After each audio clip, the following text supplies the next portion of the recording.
नमस्कार, मी विशाल परदेशी. आपण बघताय महाराष्ट्राची खबर बात आणि त्यांनी या बुलेटिनची सुरुवात आपण करूयात. ब्रेकिंग न्यूजने अतिवृष्टीमुळे पीक वाया गेलेलं आहे. बीड जिल्ह्यात 12 तासात आपण जर लक्षात घेतलं, माफ करा, या बुलेटिनची सुरुवात आपण करतो आर्यन खानच्या बातमीने. बुलेटिनच्या सुरुवातीला बातमी आहे आर्यन खान ड्रग प्रकरणाची. आर्यन खानचा आर्थर रोड जेलमधील मुक्काम जो आहे तो वाढलेला आहे, कारण त्याचा जामीन अर्ज जो आहे आज फेटाळण्यात आलेला आहे. कारण विशेष सत्र न्यायालयानं आर्यनचा जामीन अर्ज आज फेटाळला. आर्यनसोबतच आणखी 8 जणांचा मुक्काम जो आहे तो वाढलेला आहे आणि त्यामुळे आता आर्यनच्या वकिलांनी उच्च न्यायालयाचे दरवाजे ठोठावण्याचा निर्णय घेतलाय. तर तिकडे आर्यनच्या जामीन प्रकरणावरून पुन्हा एकदा राज्य सरकारमधील नेते आणि NCB यांच्यामधील संघर्ष वाढल्याचं पाहायला मिळालं. कारण ही केसच फेक असल्याची टीका जी आहे ती मंत्री नवाब मलिक यांनी केली आहे. तर NCB या प्रकरणामध्ये आर्यन खानसह इतरांना अडकवण्याचा प्रयत्न करत असल्याचा आरोपही करण्यात आला.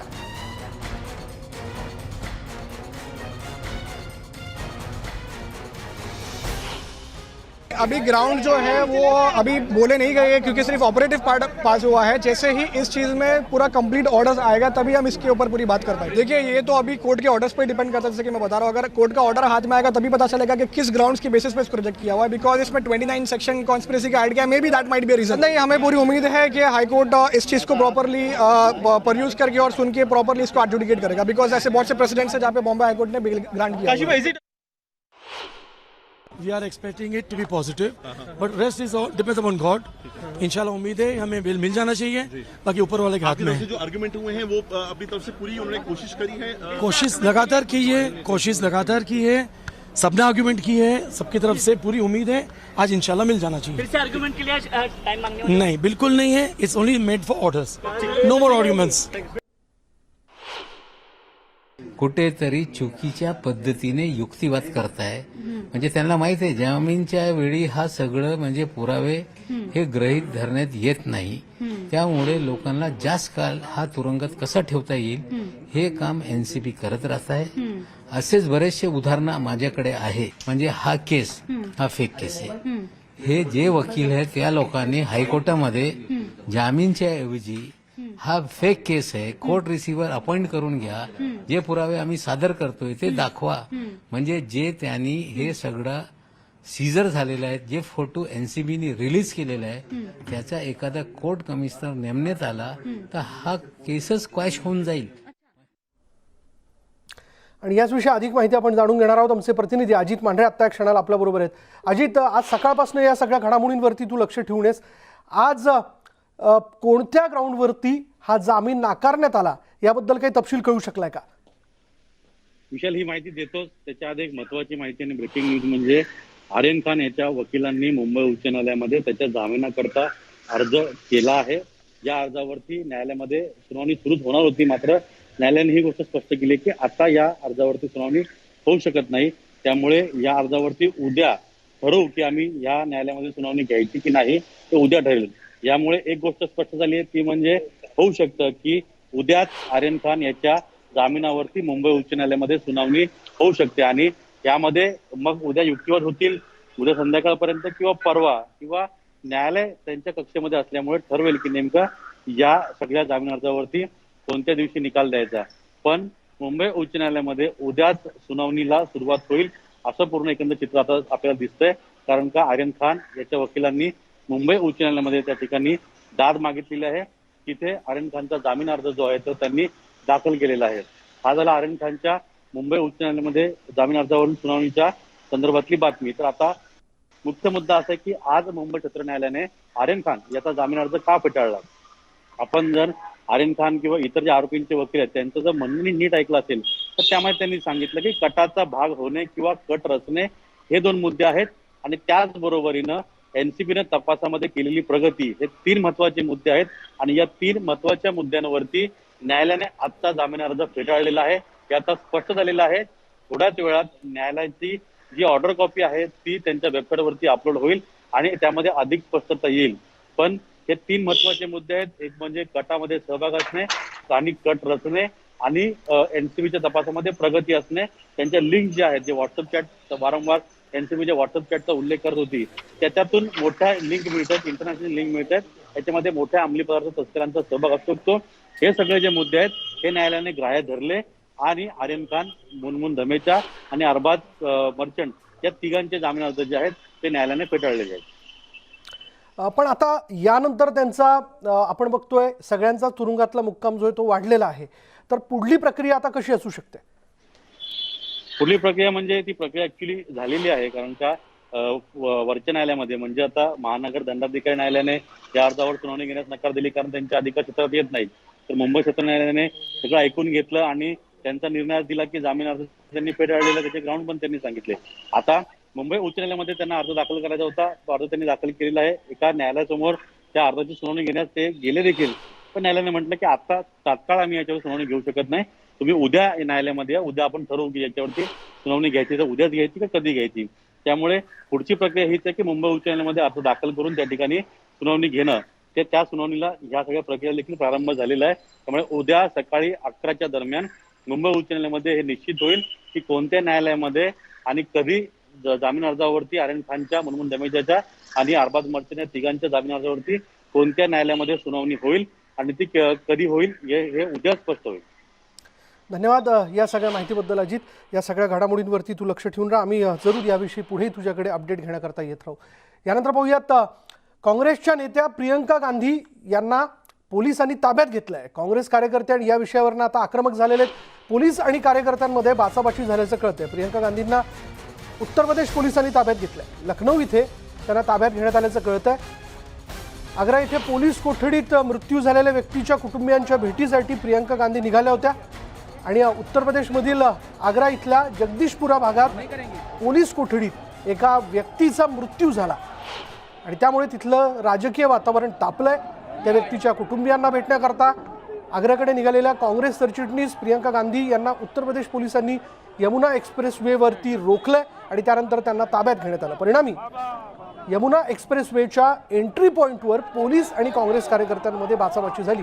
प्रियंका गांधींना पोलिसांनी ताब्यात घेतल्यामुळे काँग्रेस कार्यकर्ते आक्रमक झाले. वातावरण चिघळण्याची शक्यता निर्माण झाल्यानं पोलिसांकडून कलम 144 लागू करण्यात आला आणि या प्रसंगी प्रियंका गांधींनी माध्यमांना प्रतिक्रिया दिली. त्यांनी असं म्हटलंय की मी आग्रा इथे जाऊ शकत नाही, पण मी जिथे जाते तिथे मला रोखलं जातं. मी एका रेस्टॉरंटमध्ये बसून राहावं का, असा सवाल त्यांनी उपस्थित केला.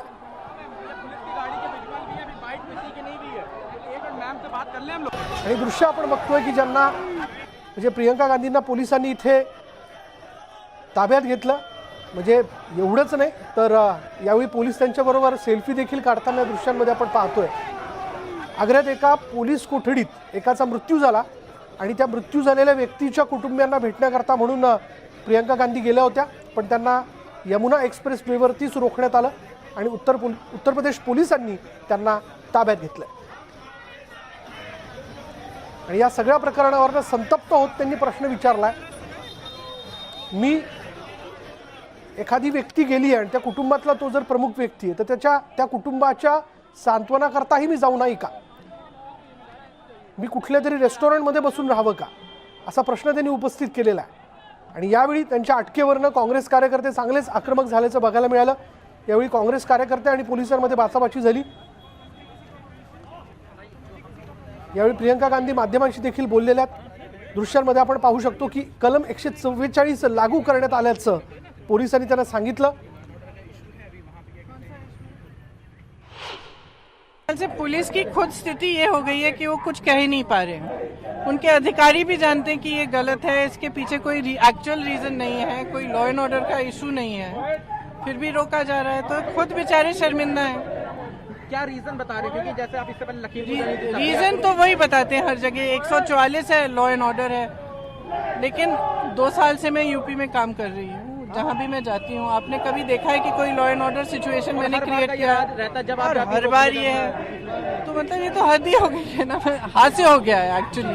मैम अभी आगे क्या रहेगा अगर जैसे अभी नहीं अलाउ करते हैं अगर आपको जाने के मैं वेट करूंगी यहाँ, यहीं पे रुकूंगी जब तक. कुछ ऐसा नहीं कह रहे कि जैसे पिछली बार हुआ था कि 5 लोग चले मैंने इनसे कहा 144 है तो 4-5 लोग जाने दी. वैसे भी हम 4-5 ही तो लोग हैं. खाली उन्होंने कहा कि देखेंगे, परमिशन पूछ रहे हैं, देखते हैं क्या होता है.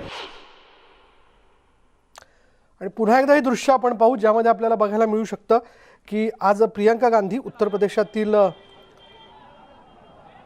एका व्यक्तीच्या कुटुंबियांच्या भेटीकरता म्हणून निघाल्या होत्या.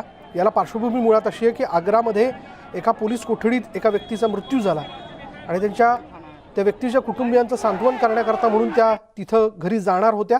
उत्तर प्रदेशमधील आग्रा इथल्या जगदीशपुरा भागात पोलीस कोठडीत एका व्यक्तीचा मृत्यू झालेला आणि त्यामुळे तिथलं राजकीय वातावरण चांगलं तापलं आहे. त्या व्यक्तीच्या कुटुंबियांना भेटण्याकरता प्रियंका गांधी आज आग्रा या ठिकाणी निघालेल्या होत्या आणि तिथेच म्हणजे त्यापूर्वीच ज्या ठिकाणी त्यांना जायचं होतं त्या ठिकाणी पोहोचण्यापूर्वीच यमुना एक्सप्रेस वेवरती त्यांना रोखण्यात आलं.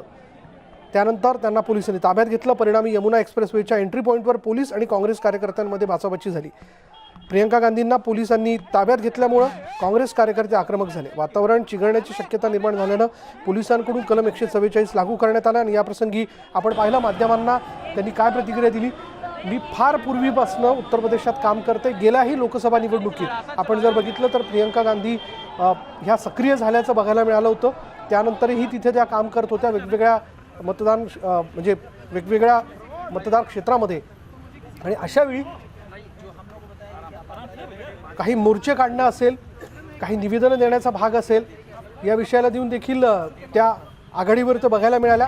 मी काम गेल्या बऱ्याच वर्षांपासून करते आणि आता पोलीस मला उत्तर देत आहेत की 144 कलम लागू करण्यात आला आहे. कायदा आणि सुव्यवस्थेची परिस्थिती आपल्या जाण्याने तिथं निर्माण होऊ शकते.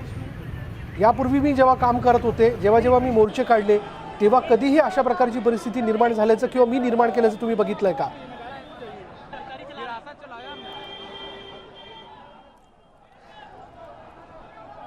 आणि याच विषयी अधिक माहिती जाणून घेऊयात. आमचे लखनऊचे प्रतिनिधी अजीत सिंह आपल्या बरोबर है. अजीत जी, क्या वाकया हुआ, इस बारे में जरा जानकारी दीजिए. देखिए, बिल्कुल प्रियंका गांधी कांग्रेस कार्यालय पर बैठक कर रही थी और वो आगरा जो अरुण वाल्मीकि की पुलिस कस्टडी में मौत हुई थी उसको लेकर वो आगरा जाना चाह रही थी. उन्हें मोहान 20 किलोमीटर लखनऊ आगरा एक्सप्रेस में रोक दिया गया. वहां से उन्हें हिरासत में लेकर यहाँ लाया गया. आप देखिए, पुलिस लाइन के गेस्ट हाउस में उन्हें रखा गया. कांग्रेस के कार्यकर्ता भी यहाँ पर मौजूद हैं और काफी खासा नाराज हैं. उनका सीधे तौर पर कहना है कि हर बार प्रियंका गांधी को ही क्यों रोका जाता है. बहुत सारी महिला कार्यकर्ताएं भी हैं. बताइए क्या कहेंगे. मेरा बस यही कहना है कि प्रियंका गांधी को रोका क्यों जाता है. आखिरकार दुख सुख में तो गांव के लोग चले जाते हैं. वो तो इतनी बड़ी नेता हैं, उनको जाना चाहिए. और विपक्ष की नेता हैं, क्यों नहीं जाना चाहिए हैं? और ये इतना डरे हैं कि चाहे हाथरस कांड हो, चाहे या लखीमपुर का आप देखा ही है कि पूरा तमाशा इन्होंने किया. प्रियंका जी सही कर रही हैं, बिल्कुल ये डरे हुए हैं. प्रियंका जी न्याय की लड़ाई लड़ रही हैं. कब तक रहेंगे आप लोग यहाँ. अरे हम जब तक ये रखेंगे, अन्याय के खिलाफ हम लोग डटे रहेंगे. जब तक अन्याय के खिलाफ हम लोग लड़ रहे हैं, सड़कों पर हैं. अन्याय यहाँ पर लोग हैं. पीछे जो आपको दिख रही बिल्डिंग, इसी कमरे के अंदर प्रियंका गांधी को रखा गया. कांग्रेस के और भी नेता अंदर बाहर आ जा रहे हैं. प्रदेश अध्यक्ष अजय लल्लू वहाँ मौजूद हैं. MLC दीपक सिंह मौजूद हैं. अभी भी कांग्रेस के लोग हैं. बताइए, अब हिरासत में ले लिया गया, क्या करेंगे आप लोग. हम लोग यहाँ पे धरना देंगे जब तक आगरा पीड़ित के घर हमारी दीदी को जाने की परमिशन नहीं दी जाएगी, तब तक हम लोग यहीं पे बैठेंगे और यहीं पे धरना देंगे, जैसा कि आपने सीतापुर में देखा है. क्या करेंगे बोलिए आप. हम लोग यहीं बैठे रहेंगे जब तक छोड़ेंगे नहीं, जब तक मिलने जाने की अनुमति नहीं देंगे. अपराधी बाहर घूमता है और जो पीड़ित से मिलने जाता है उसको बंद कर दिया जाता है. ऐसी सरकार कब तक चलेगी. देखिए, इनका सीधे तौर पर कहना है कि वो कहीं भी जा सकते हैं, अपराधी बाहर है, लेकिन जो पीड़ित से मिलने जाता है उसको हिरासत में ले लिया जाता है. फिलहाल इस वक्त प्रियंका गांधी को हिरासत में ले लिया गया है. उनको लखनऊ आगरा एक्सप्रेस वे पर 20 किलोमीटर पहले रोका गया था और वहां से इनको यहाँ पुलिस लाइन पर लाया गया, जहां धीरे धीरे कांग्रेस कार्यकर्ताओं की जो भीड़ है वो लगातार यहाँ पर बढ़ रही है. अगर हमारे बाएं तरफ देखें तो भी चारों तरफ अब धीरे धीरे कांग्रेस की, चूंकि पार्टी कार्यालय पर मीटिंग थी 4 बजे प्रियंका गांधी की, तो बहुत कई सारे जिलों से लोग यहाँ पहुंचे थे और वो भीड़ अब धीरे धीरे पुलिस लाइन पहुंच रही है यहाँ पर. और यहाँ धीरे धीरे ये जो भीड़ बढ़ रही है, अब ये देखना होगा कि पुलिस का अगला निर्णय क्या होता है और किस तरह से इस पूरे मसले को हैंडल करती, क्योंकि कांग्रेस ने साफ कर दिया. चाहे अजय लल्लू जो प्रदेश अध्यक्ष हैं, MLC दीपक सिंह, उनका कहना है कि यहाँ से वो आगरा जाएंगी क्योंकि बार बार उनको रोका जाता है और ये लोकतंत्र में अच्छी बात नहीं है. धन्यवाद अजित जी इस पूरी जानकारी के लिए. तर प्रियंका गांधी यांना कलम 144 लागू करण्याचं कारण देत म्हणजे आणि कायदा आणि सुव्यवस्थेचा प्रश्न निर्माण होऊ शकतो आपल्या जाण्याने असं कारण सांगत पोलिसांनी त्यांना ताब्यात घेतलेलं आहे आणि यावरनं काँग्रेस कार्यकर्ते चांगलेच आक्रमक झालेत. पुढे पाहूया तर मुख्यमंत्री उद्धव ठाकरे आणि राष्ट्रवादी काँग्रेसचे अध्यक्ष शरद पवार यांच्यात आज खलबत झाली. यावेळी दोघांमध्येही राजकीय चर्चा झाल्याची माहिती मिळते. सोमवारीही सह्याद्री अतिथीगृहात या दोन्ही नेत्यांची भेट झाली होती आणि त्यानंतर आज पुन्हा त्यांच्यात चर्चा झाली. तर दुसरीकडे बारामतीमधील इनोव्हेशन सायंटिफिक रिसर्च इन्स्टिट्यूटच्या उद्घाटनाचं निमंत्रण ही उद्धव ठाकरेंना शरद पवारांनी दिलंय आणि त्यामुळे येत्या 2 नोव्हेंबरला मुख्यमंत्री उद्धव ठाकरे हे बारामतीच्या दौऱ्यावरती जाणार असल्याची माहिती मिळते.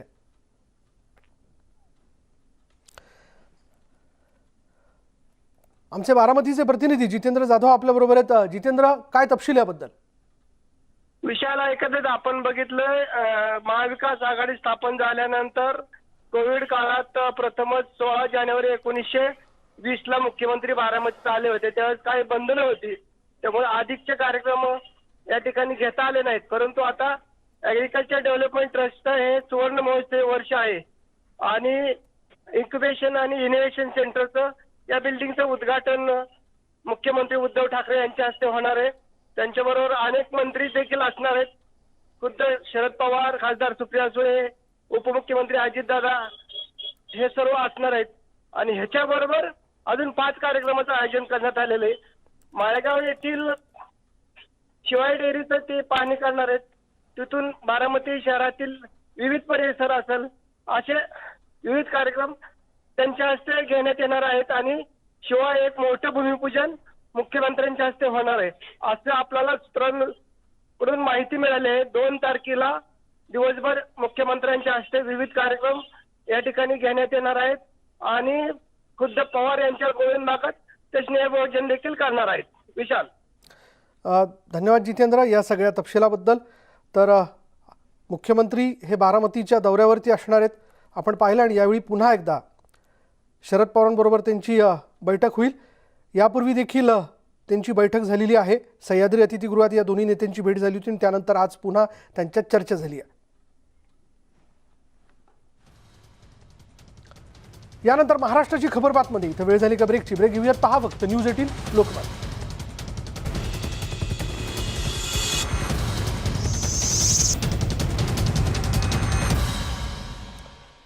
आणि आता ब्रेक नंतर एक ब्रेकिंग न्यूज अशी आहे की मुंबई प्रकल्पग्रस्तांसाठी मोठी बातमी आहे की पर्यायी घर नको असल्यास आता त्यांना पैसे मिळणार आहेत. जास्तीत जास्त थेट 50 लाख रुपये त्यांना दिले जातील असं कळत आहे.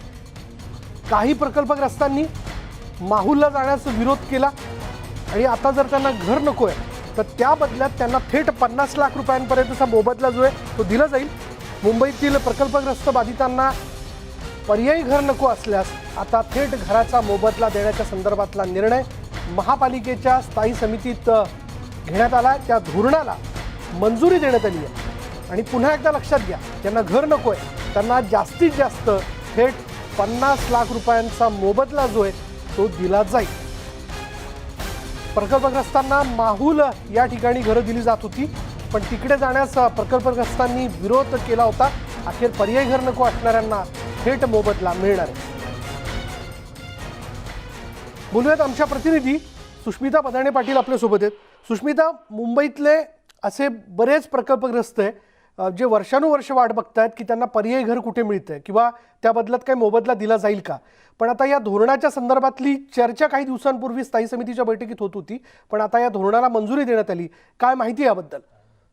खरं तर आज स्थायी समितीमध्ये हा प्रस्ताव ठेवण्यात आला. यापूर्वी प्रकल्पग्रस्तांना एकतर तुम्ही माहुल या परिसरामध्ये स्वतःचं पुनर्वसन करून घ्या किंवा तुम्हाला 30 लाख रुपये दिले जातील. परंतु मुंबईमधल्या अनेक ठिकाणचं आपण जर एकूण दर बघितला तर 30 लाखाखाली झोपडी सुद्धा येणार नाही. अशी परिस्थिती असताना प्रकल्पग्रस्त अगदी धोकादायक ठिकाणी सुद्धा जीव मुठीत घेऊन राहत होते. अशा अनेकांसाठी ही अतिशय महत्वाची बातमी म्हणावी लागेल. खरं तर आगामी महानगरपालिका निवडणुकींना लक्षात घेऊन हा सगळ्यात मोठा निर्णय शिवसेनेनं घेतला आहे. काँग्रेसनं सुद्धा विरोधी पक्षामध्ये असताना सुद्धा या संपूर्ण प्रस्तावाला मंजुरी दिलेली आहे, पाठिंबा दिलेला आहे.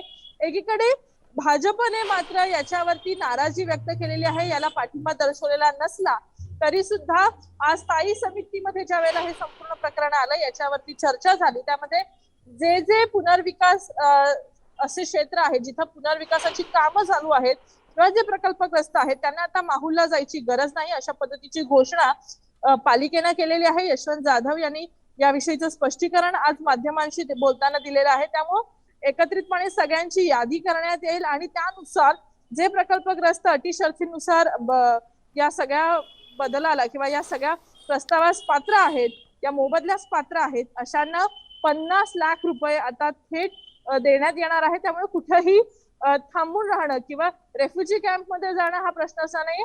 माहूल या प्रश्नावरनं आपल्याला माहितीये कोर्टामध्ये सुद्धा मुंबईकर गेलेले होते आणि आदित्य ठाकरे यांनी सुद्धा या प्रकरणाला विरोध केलेला होता.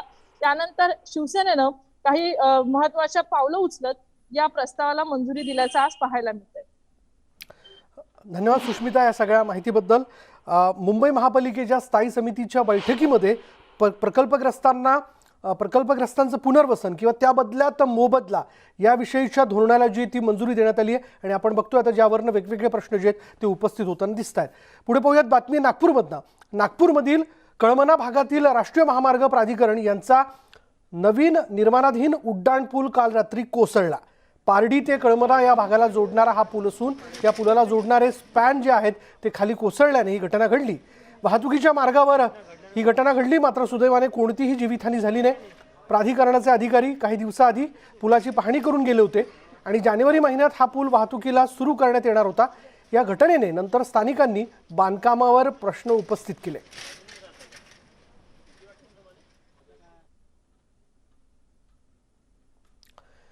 राष्ट्रीय महामार्ग प्राधिकरणाच्या नागपूर विभागीय कार्यालयावर राष्ट्रवादी काँग्रेसच्या कार्यकर्त्यांनी धरणे आंदोलन केलं. आंदोलनकर्त्यांनी उड्डाणपूल अपघातासंदर्भात विभागीय संचालक राजू अग्रवाल यांनी खुलासा करण्याची मागणी केली आहे. दोषी कंत्राटदाराला ब्लॅकलिस्ट करणार का असा सवाल आंदोलनकर्त्यांनी उपस्थित केला. मात्र राजू अग्रवाल यावर ठोस उत्तर देऊ शकले नाहीत आणि त्यामुळे आंदोलकांनी संताप व्यक्त केला. पोलिसांच्या सुरक्षेत राजू अग्रवाल यांनी आंदोलकांशी काही वेळ चर्चा केली, मात्र त्यानंतर त्यांनी काढता पाय घेतला. नागपूरच्या कळमना उड्डाणपूल अपघातानंतर 6 किलोमीटरच्या या पुलाच्या संपूर्ण बांधकामाच्या दर्जावर प्रश्नचिन्ह उपस्थित झालं.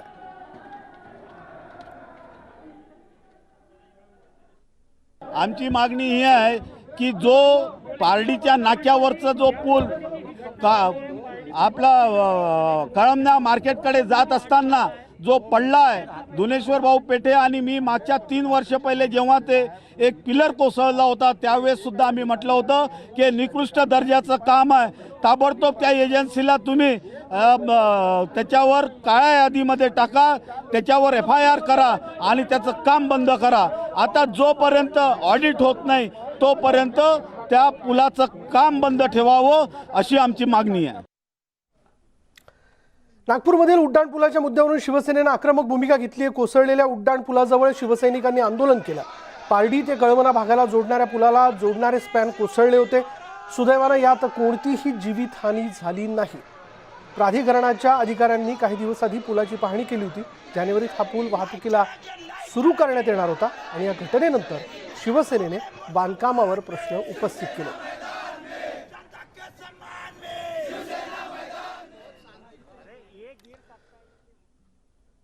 तर नागपूर उड्डाणपुलाचा भाग कोसळल्याची घटना बेरिंग फेल्युअरमुळे घडल्याचं राष्ट्रीय महामार्ग प्राधिकरणाचे क्षेत्रीय अधिकारी राजू अग्रवाल यांनी त्याबद्दलचं कारण देऊ केलं. देखिए कोशिश तो करेंगे कि उतने ही समय में करें, लेकिन अभी इसको बहुत जल्दी कुछ कहा नहीं जा सकता जब तक इसकी डिटेल्ड इन्वेस्टिगेशन होने के बाद पता नहीं चलेगा कि फेलियर का रीजन क्या था, क्योंकि हमारे हिसाब से ये फेल नहीं होना चाहिए था. 2018 में ये कास्टिंग हुई थी जनवरी में, तो 3.5 साल के बाद अचानक से फेलियर होना उसका कोई विशिष्ट रीजन होना चाहिए, तो उसकी अब पूरी जांच की जाएगी. उसके बाद ही आणि याचविषयी माहिती देण्याकरता आमचे नागपूरचे प्रतिनिधी तुषार कोहे आपल्याबरोबर आहेत. तुषार, अग्रवाल सांगतायत की 2018मध्ये याचं कास्टिंग झालं होतं. जर 2018मध्ये कास्टिंग झालेलं असेल तर अर्थात याचं पुढलं आयुष्य हे मोठंच असलं पाहिजे या पुलाचं. नेमका यामध्ये गोंधळ काय? मटेरियलमधले काही प्रश्न उपस्थित केले जात आहेत, त्याचबरोबर बऱ्याच दिवसांपासून याचं काम सुरू होतं, याचे हा देखील एक प्रश्न उपस्थित केला जातोय. यात काही लफवाछफवी होते का? विशाल, यामध्ये 2-3 गोष्टी अत्यंत महत्त्वाच्या आहे. म्हणजे जो उड्डाणपूल जानेवारी महिन्यापासून लोकांसाठी सुरू होणार होता त्याचं जर का आज अपघात होत असेल आणि बेरिंग फेल्युअरमुळे हा अपघात झाल्याचं नॅशनल हायवेकडनं सांगितलं जात असेल तर किती धक्कादायक हा संपूर्ण प्रकारे आपल्याला पाहायला मिळतं. कारण की ह्या संपूर्ण उड्डाणपुलामधले जे स्पॅन कोसळलेले आहे ते स्पॅन काही एका कॉर्नरचे नाही कोसळले, अगदी मधोमध स्पॅन कोसळलेले आहे.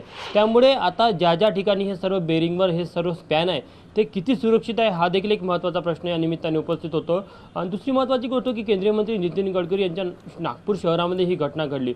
संपूर्ण देशामध्ये ते उड्डाणपूल तयार करण्यासाठी प्रसिद्ध आहे आणि त्या कामाचा दर्जा मेंटेन करण्यासाठी देखील प्रसिद्ध आहे.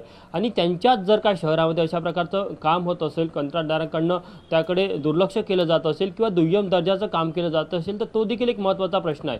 आता केंद्रीय मंत्री नितीन गडकरी अनेक वेळा आपल्याला पाहायला मिळालं की जे काही दोषी अधिकारी असतात त्यांच्या तत्काळ कारवाई करतात.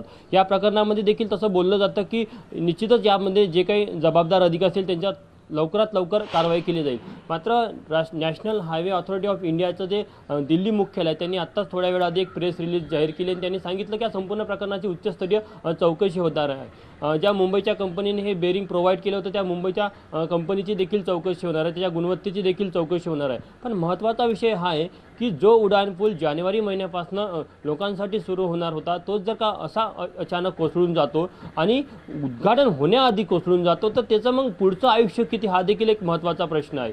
आता या संपूर्ण घटनेमध्ये जर का तुम्ही सायंकाळच्या वेळची कालची जर घटना बघितली तर तिथे खालून वाहतुकीचा रोड होता. त्या रस्त्यावरची वाहतूक काल उत्सव होता, मध्ये ईद होती, त्यामुळे त्या भागातली वाहतूक कमी होती, त्यामुळे कोणती जीवितहानी झाली नाही. मात्र जर का तो वाहतुकीचा रस्ता नेहमीपणे सुरळीत सुरू असता तर निश्चितच मोठी जीवितहानी झाली असती आणि नंतर मात्र अनेक प्रश्न आणखी या संपूर्ण बांधकामावर उपस्थित केले गेले असते. आता या संपूर्ण घटनेनंतर काँग्रेस असो, राष्ट्रवादी काँग्रेस असो किंवा शिवसेना असो ही आक्रमक झालेली आहे. विशेष करून राष्ट्रवादी काँग्रेस आणि शिवसेने तर आज रस्त्यावर उतरून आंदोलन केली. शिवसेने तर त्या संपूर्ण उड्डाणपूल परिसरामध्ये मोठ्या प्रमाणामध्ये रस्त्यावर उतरली आणि बांधकाम करणाऱ्या कंत्राटदार आणि अधिकाऱ्यांच्या विरोधात नारेबाजी केली. इतकंच नाही तर राष्ट्रवादी काँग्रेसने देखील नॅशनल हायवे ऑथॉरिटी ऑफ इंडियाचं जे नागपूरचं विभागीय कार्यालय त्या कार्यालयामध्ये घुसण्याचा प्रयत्न केला आणि तिथले जे अधिकारी आहे, वरिष्ठ अधिकारी, त्यांना जाब विचारण्याचा प्रयत्न केला. महत्त्वाचा विषय की याच उड्डाणपुलाचा 3 वर्षात देखील अशाच प्रकारे एक अपघात झालेला होता. तेव्हा देखील प्रश्न उपस्थित केले गेले होते. मात्र त्यापासून देखील नॅशनल हायवे ऑथॉरिटी ऑफ इंडियाच्या अधिकाऱ्यांनी कोणताही धडा घेतलेला आहे. आणि महत्त्वाचा विषय हा आहे की कंत्राटदार जरी काम करत असलं तरी त्या कामाची पाहणी करणं किंवा त्याचा दर्जा योग्य आहे की नाही याची तपासणी करणं हे अधिकाऱ्यांचं काम असतं. 1 आठवड्याआधी जर का जे अधिकारी त्या भागात जात असेल आणि कामाची तपासणी केल्यानंतर जानेवारी महिन्यामध्ये या कामाचं लोकार्पण करायचं या उड्डाणपुलाचं असे जर का संकेत देत असेल तर मग त्यांनी काय तपासणी केली हा देखील एक महत्त्वाचा प्रश्न आहे. त्यामुळे आता आणि या सगळ्या ह्याच्यातनं म्हणजे बेरिंग फेल्युअरमुळे हे सगळं झाल्याचं प्रथमदर्शनी जे सांगितलं जातंय तर आता हे तपासलं पाहिजे की जो उर्वरित पूल आहे त्याचे बेरिंग सुस्थितीत आहेत की नाहीत. कारण जर आत्ता हा अशा पद्धतीने अपघात घडतोय तर यापुढे तो घडणार नाही याची शाश्वती अधिकारी देणार आहेत का? धन्यवाद तुषार या सगळ्या माहितीबद्दल. यानंतर इथे वेळ झाली का ब्रेकची. ब्रेक घेऊयात. पहा फक्त न्यूज 18 लोकमत.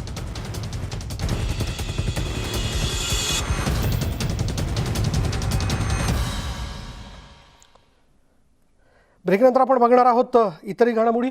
एकनाथ शिंदेंचा खासगी दौरा जो आहे त्या विषयाला घेऊन आपण जर लक्षात घेतलं तर भाजपचे नगरसेवक पुन्हा स्वगृही परततील आणि याबद्दल दौऱ्यामध्ये राजकीय खलबतं जी आहेत ती सुरू झाली आहे. नगरविकास मंत्री एकनाथ शिंदे जळगावच्या खासगी दौऱ्यावरती आले होते आणि या दौऱ्याबाबत जिल्ह्यातील शिवसेनेचे पदाधिकारी, प्रशासकीय अधिकारी आणि प्रसारमाध्यमांना कोणतीही माहिती देण्यात आली नव्हती. शिवसेनेत काही दिवसांपूर्वी भाजपच्या नगरसेवकांनी प्रवेश केला होता.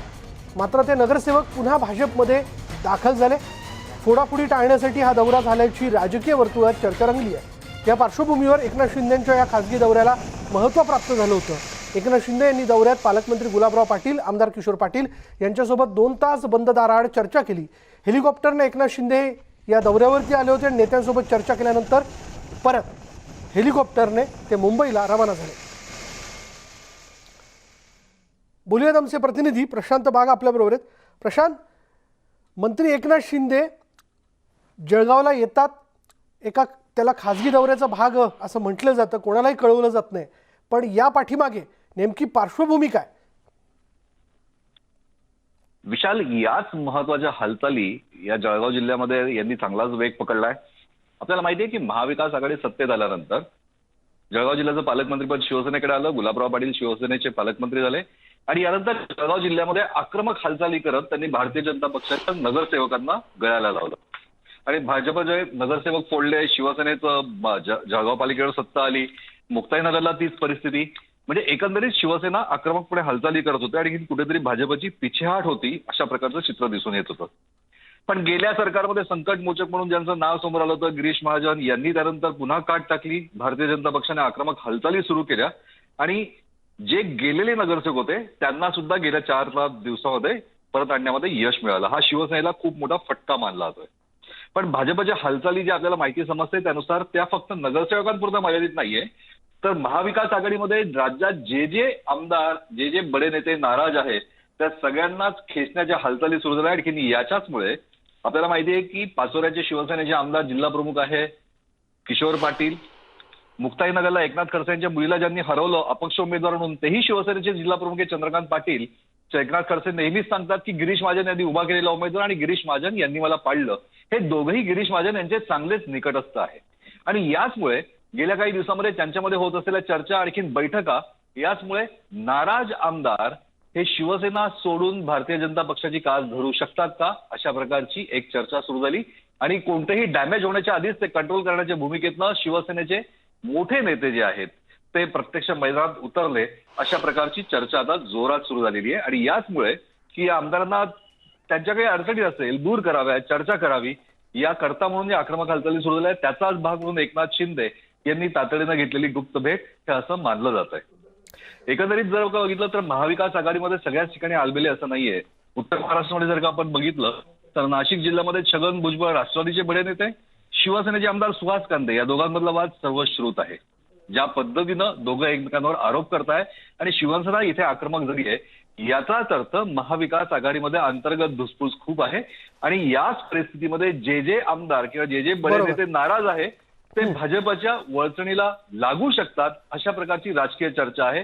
कदाचित येत्या दिवसामध्ये महाविकास आघाडीमध्ये मोठं खिंडार पडू शकतं किंवा महाराष्ट्राच्या राजकारणात मोठी राजकीय घडामोड होऊ शकते आणि ते घडण्या अगोदरच ज्याला आपण म्हणतो की पूर्वतयारी असावी. जर काही आमदार काही लोकप्रतिनिधी नाराज आहेत आणि स्थानिक स्वराज्य संस्थातली लोक देखील आपले ज्या पक्षाची आहेत ती नाराज आहेत का याची तपासणी जी आहे या दौऱ्याच्या माध्यमातून केल्या गेली का हे देखील जाणून घेणं फार महत्त्वाचं ठरणार आहे. तशाच पद्धतीचा हा दौरा होता असं म्हटलं जात आहे. धन्यवाद प्रशांत या सगळ्या माहितीबद्दल. यानंतर एक ब्रेकिंग न्यूज अशी आहे की 2 महिलांवरती दरोडेखोरांनी बलात्कार केला. या शेतमजूर महिला आहेत आणि या अत्याचाराची माहिती या शेतमजूर महिलांनी त्वरित देऊ केली. दोन्ही महिला गर्भवती असल्याची माहिती मिळते. तोंडोळी म्हणजे तालुका पैठण इथल्या तोंडोळी या गावामध्ये 2 शेतमजूर महिलांवरती दरोडेखोरांनी सामूहिक पाशवी बलात्कार केल्याची धक्कादायक घटना घडली आहे. बिहार राज्यातून मोलमजुरी करण्यासाठी आलेल्या या महिला आहेत. अख्खं कुटुंब त्यांचं आलंय. 2 दाम्पत्य तोंडोळी गावातील शेतवस्तीवर राहत होतं आणि बुधवारी पहाटे 1:30 वाजण्याच्या सुमारास 7 दरोडेखोरांनी शेतवस्तीवरती दरोडा घालत 2 महिलांवर पाशवी बलात्कार केला. विशेष म्हणजे यातील एक महिला ही 15 दिवसांची बाळंतीण आहे तर दुसरी महिला ही 8 महिन्यांची गर्भवती असल्याची धक्कादायक माहिती समोर आली. किती भयानक आहे बघा हे सगळं. आणि या 2 महिलांवर तब्बल 7 जणांनी बलात्कार केल्याचा संतापजनक प्रकार घडलेला आहे.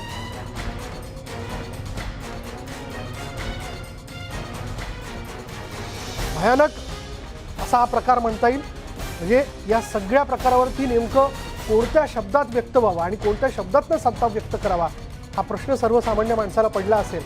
म्हणजे एक गरोदर महिला 8 महिन्याची गरोदर महिला जिच्यावरती 7 जणांनी मिळून बलात्कार केला आणि नुकतीच 15 दिवसही त्या महिलेला झालेले नसतील, बाळंतीण असलेली ती महिला होती जिच्यावरती बलात्कार करण्यात आला. अशा या 2 महिला बिहारमधनं या महिला आपल्या कुटुंबासह पोट भरण्याकरता म्हणून पैठणमधल्या तोंडोळी या गावामध्ये आलेल्या होत्या. त्या एका शेतावरती राहत होत्या आणि तिथेच पहाटे 1:30 वाजण्याच्या सुमारास दरोडा पडला आणि नुसता दरोडा घालून हे दरोडेखोर थांबले नाहीत तर त्यांनी म्हणजे एकूण 7 जणांनी मिळून या 2 महिलांवरती पाशवी बलात्कार केला. बोलूयात आमचे प्रतिनिधी सिद्धार्थ गोदाम आपल्या बरोबर आहेत. सिद्धार्थ, नेमकी घटना काय घडलं? विशाल, प्राथमिक माहिती जी हाती येते ते औरंगाबाद जिल्ह्यातील हा अत्यंत संतापजनक प्रकार समोर आलेला आहे. मध्यरात्री पैठण तालुका, औरंगाबाद जवळील पैठण तालुक्यातील तोंडोळी गावामध्ये दरोडेखोरांनी एका वस्तीवर चोरीच्या उद्देशाने जो आहे त्या ठिकाणी वस्तीवर हल्ला केला आणि या ठिकाणी असलेल्या महिलेवर बलात्कार केल्याची घटना सकाळी समोर आलेली आहे आणि आता घटनास्थळी पोलीस पोहोचलेली आहे. महिलेला रुग्णालयात उपचारासाठी दाखल करण्यात आलेला आहे. बलात्कार करून रोख रक्कम आणि मोबाईलही पळवले. जवळपास 7 ते 8 दरोडेखोर असल्याची माहिती समोर येते आहे. मात्र अद्याप पोलिसांनी कुणालाही अटक केलेली नाही. मात्र महिलेला जे आहे ग्रामीण रुग्णालयामध्ये तिला उपचारासाठी दाखल करण्यात आलेला आहे. विशाल. सिद्धार्थ, याबद्दल पोलीस काय माहिती देतात? विशाल, पोलीस फक्त एवढीच प्राथमिक माहिती देत आहे की वस्तीवर दरोडा टाकण्याच्या उद्देशाने 6 ते 7 लोक या तोंडेरी गावामध्ये आले होते. त्यांनी काही लूटमार केली, काही मोबाईल पळवले, घरातील काही वस्तू पळवलेल्या आहेत आणि एका महिलेवर बलात्कार केल्याची प्राथमिक माहिती अजून पोलिसांच्या तर्फे ऑफिशियल ती माहिती आलेली नाही. मात्र अशी माहिती आहे की तेथील एका महिलेवर या दरोडेखोरांनी 4 ते 5 दरोडेखोरांनी बलात्कार केल्याची माहिती समोर येत आहे. पोलीस अधिकृतपणे अजून काही बोलायला तयार नाही. मात्र पोलीस काही वेळातच जे आहे या प्रकरणाची पूर्ण माहिती देण्याची शक्यता आहे. विशाल, पण याविषयी काही प्राथमिक पातळीवर करू शकले? शेवटी दरोडा पडल्यानंतर किंवा कोणतीही घटना घडल्यानंतर, ही घटना साधी नाहीये, नुसता दरोडाच नाही पडला तर 2 महिलांवरती पाशवी बलात्कार करण्यात आला, तो 7 जणांनी केला. त्यांना शोधण्याची म्हणून एक पद्धत आहे पोलिसांची. काही पथकं रवाना केली जातात किंवा काही त्वरित माहिती काढली जाते खबऱ्यांच्या मार्फत. त्याबद्दल पोलिसांनी काही खुलासा केला? पोलिसांनी अधिकृत खुलासा जरी नाही केला तरी मात्र माहिती जी पोलिसांनी आपल्या सूत्रांनी दिली त्या पद्धतीनं जवळपास 2 पथकं जी आहेत पोलिसांनी तयार केलेले आहेत. एक पथक पाचोडच्या आणि सोलापूर रस्त्याच्या बाजूने गेलेलं आहे आणि एक पथक नगरच्या दिशेने गेलेलं आहे. कारण पैठणला नगर जिल्हा जवळ आहे आणि पलीकडून पाचोड आणि सोलापूर. कदाचित दरोडेखोरांची टोळी या 2 जिल्ह्यातून येण्याची शक्यता म्हणजे अंदाज घेऊन पोलिसांनी ही 2 पथकं पुढील तपासाला सुरुवात केलेली. सिद्धार्थ, आपल्याबरोबर भाजपचे नेत्या चित्रा वाघ देखील आहेत. चित्राताई, किती धक्कादायक घटना आहे बघा. म्हणजे या घटनेबद्दलचा संताप नेमका कोणत्या शब्दात व्यक्त करावा? म्हणजे 2 महिला आहेत, एक तर गरोदर होती 8 महिन्याची आणि एक तर नुकतीच 15 दिवसांची बाळंतीण महिला. या 2 महिलांवरती 7 दरोडेखोरांनी मिळून बलात्कार केल्याचा प्रकार जो आहे तो घडलेला आहे. काय याबद्दल आपण म्हणाल? नाही, अतिशय संतापजनक अशी घटना आहे. तुम्ही बघताय की कशा पद्धतीने म्हणजे 15 दिवसाची ओली बाळंतीण आणि 8 महिन्याच्या गरोदर महिलेवर अशा पद्धतीने इतका निर्घृण अमानवीय असा अत्याचार, पाशवी अत्याचार त्या ठिकाणी झालाय. आणि त्यामुळे पुन्हा पुन्हाच हा प्रश्न उपस्थित होतो की भीती कशी वाटत नाही, कशा पद्धतीने आजकाल लोक वागतायत किंवा ही विकृती किती वाढत चालली आहे. आणि त्यामुळे मोगलाई अवतरली की काय अशा काय त्या दोघींनी काय भोगलं असेल, काय त्यांच्यासोबत झालं असेल याची आपल्याला कल्पनाही करता येत नाही. आणि त्यामुळे मला असं वाटतं की हे जे बाकीचे प्रश्न सगळे आहेत ते बाजूला राहू द्या आणि महिलांच्या सुरक्षेसाठी तुम्ही काय करताय याच्याबद्दल सरकारने आता विचारच करण्याची फार गरज आहे. आणि यासाठीच विशेष अधिवेशन बोलवण्याची मागणी केली तर तुम्ही बघितलं की कशा पद्धतीने एक तमाशा त्या ठिकाणी राज्यामध्ये उभं करण्याचं काम राज्याच्या मुख्यमंत्र्यांकडनं झालंय. आता या सगळ्या घटनांवरती ते काय बोलणार आहेत किंवा काय सरकारची भूमिका आहे मला सांगा बघूया. तुम्ही विचार करा, 8 महिन्याची गरोदर महिला तिने काय भोगलं असेल? 15 दिवसांची ओली बाळंतीण तिने काय भोगलं असेल? याच्या त्यांच्या दुःखाची सर ही या राज्यकर्त्यांना येणार आहे का? या शासनकर्त्यांना येणार आहे का? कधी डोळे उघडणार यांचे की अशीच सारख्या म्हणजे महिलांची आपण काय म्हणू माती होत जातीये. लहान मुली असतील, महिला असतील, रोज काही नाही काय झालंय.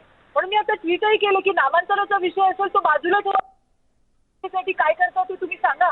आणि त्याच्यासाठी सरकारने ठोस पावलं उचलणं अतिशय गरजेचं आहे. एखाद दुसऱ्या घटना झाल्यानंतर त्या घटना ब्रेकिंग न्यूज म्हणून लावल्या जातात आणि त्याच्यानंतर मग सगळे पोलीस अधिकारी आणि मग कमिशनर आणि मग ते गृहमंत्री आणि मग मुख्यमंत्री आता याच्याबरोबर सकाळी बैठक, दुपारी त्याच्याबरोबर बैठक, या बैठकीचं सत्र आम्ही टीव्हीवर पाहतोय.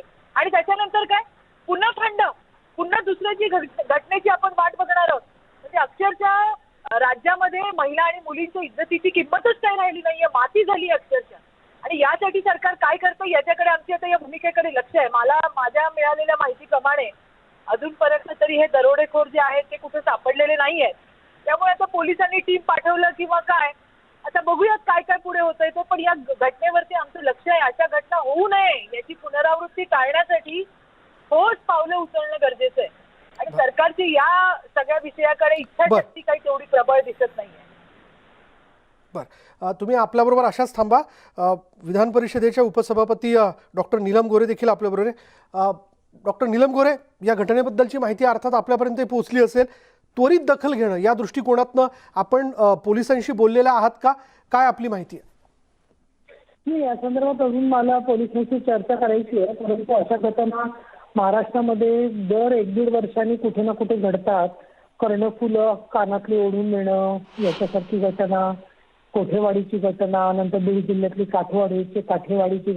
काठोड्याची घटना, त्याच्यानंतर वैजापूरची घटना, नाशिक जिल्ह्यामध्ये पालची घटना, अशा अनेक घटना वेगवेगळ्या काळामध्ये घडलेल्या आहेत आणि अत्यंत त्या दुर्दैवी, धक्कादायक आणि खेदकारक आहेत. परंतु जे दरोडेखोरांचा सातत्याने एक दिसतो भाग, त्याच्यामध्ये आपल्याला माहिती आहे, काही ना कल्पना असलेली त्यांचा अभ्यास आहे, ज्यांनी फॉलोअप केलाय त्याच्यामध्ये, की बरेचसे लोक शेवटी कोर्टामध्ये हे जे गुन्हेगार असतात ते सांगतात की आमची दहशत तयार करायला आम्ही महिलांवरती बलात्काराचा वापर केला. म्हणजे इतकं ते हे आहे, संतापजनक आहे सगळं.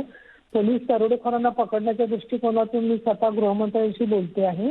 त्याचबरोबर या सगळ्या परिस्थितीमध्ये दरोडेखोरांनी त्या स्त्रीच्या शारीरिक अवस्थेचा सुद्धा विचार केला नाही, त्याच्यामधून त्यांचा निर्घृणपणा समोर येतो. खरं तर अशा घटनांमध्ये निश्चित स्वतःच्या शिक्षा लागलेल्या आहेत. मी स्वतः त्याचा अनेक घटनांचा फॉलोअप केलेला आहे.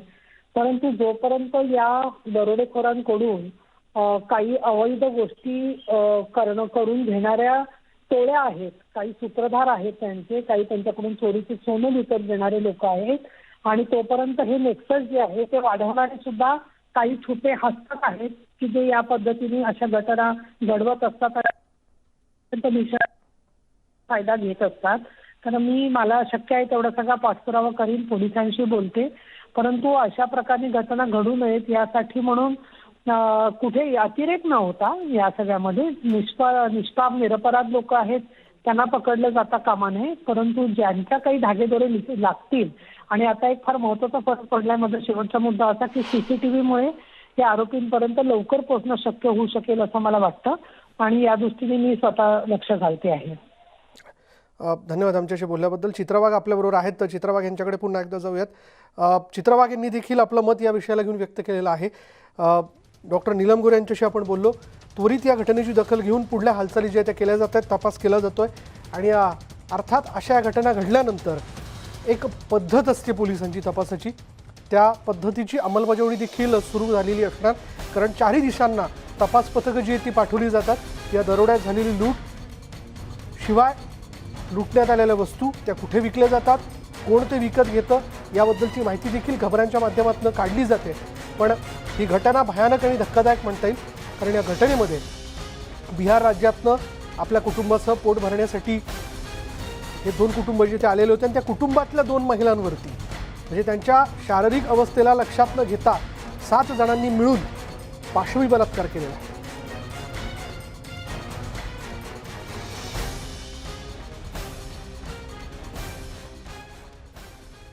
पुढे पाहूयात, सॅनिटायझर हानिकारक आहेत का? लस तुमच्या DNA मध्ये बदल करते का? लसीकरण तुम्हाला कोविड-19ची लागण करू शकते का? असे काही प्रश्न तुमच्या मनात आहेत का? बरं, आता अशी एक जागा आहे जिथं तुमच्या या सर्व प्रश्नांची उत्तरं दिली जाऊ शकतात. हो, दिल्या जातीलच. आणि हो, सगळ्याचे सगळे प्रश्न तुमच्या फोनवरती हे सगळ्या प्रश्नांची उत्तरं आपल्याला मिळतील.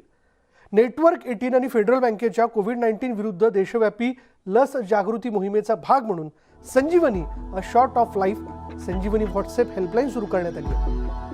तुम्हाला फक्त 7977773753. मी पुन्हा एकदा क्रमांक सांगतोय, लक्षात घ्या. 7977773753 या क्रमांकावर आपला प्रश्न व्हॉट्सॲप करायचा आहे आणि तुमची सगळी उत्तरं त्या नंबरच्या माध्यमातून आपल्या नंबरवर त्वरित दिली जातील. माहिती जी क्रॉस चेक केलेली असेल, खरी असेल, तर वाट कसली पाहता? कोविड-19वर तुमचे असलेले प्रश्न व्हॉट्सॲप करा आणि तुम्हाला हवी असलेली सर्व माहिती मिळवा. पुढील क्रमांकावर, जो क्रमांक आहे 7977773753. यानंतर महाराष्ट्राची खबर बातमी इथेच थांबणार आहोत. पहा फक्त न्यूज 18 लोकमत.